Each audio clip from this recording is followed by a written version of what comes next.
All right, Boston and Cleveland again after the Cavs beat the Celtics 91-89 on Friday night. Both teams average and give up over 100 points a game. So despite that game total the other time, are you chasing the over 199 as the best game total on the slate tonight, Nick?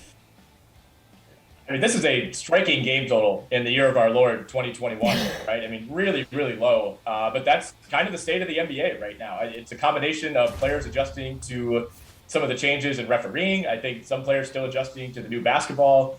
Offense is down. The average team is shooting under 45% from the field, under 35% from three. So we're seeing lower scoring totals than we're used to. This is kind of a stay away for me. Like, that number is so low that it's just like, what do they know that I don't know? I think I like Raptors Blazers a little bit more. I'd go under on 212 as the total there. Very possible that Damian Lillard misses another game with that abdominal issue on the second half of a back-to-back. Blazers looked awful last night against Denver. That game was over early in the second half. Struggled to even get to 95 points. A lot of that came in garbage time. Neither of these teams are great defenses, but I don't really trust the offense, especially on the Portland side there.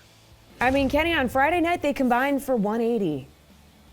Yeah, it's not a terrible bet. I mean, I do think that these two teams are really good playing defense. I'm going to actually go with a different total, though. I'm going to go with the under 216.5 points. In Bulls-Lakers, a game that should be very fun. But look, I mean, first of all, just unscientifically, we know that Russell Westbrook loves to push the pace. This is why his teams are always top 5 in pace. We also know that Russell Westbrook is bad.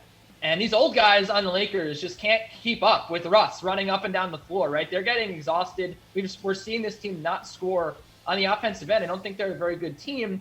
The Bulls are 15th in pace. I do think they're going to try to slow this game down a little bit.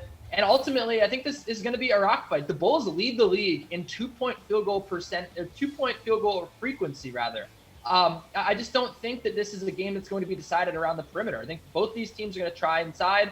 We have the Bulls, who are a very good interior defense. We talked about the Lakers, who are decent against in the post as well, and the Bulls very good against post up. So Anthony Davis is going to have a tough time scoring, I think, as well. I think that when it all comes down to it, we might see some fast break here, but ultimately, I just don't know if both these teams are going to wilt on the defensive end, and I don't know if the tired Bulls, on the offensive end, which is really the only way this game goes over, are going to have enough. So I think that this is going to be a game decided around the rim, and I think that's good for unders.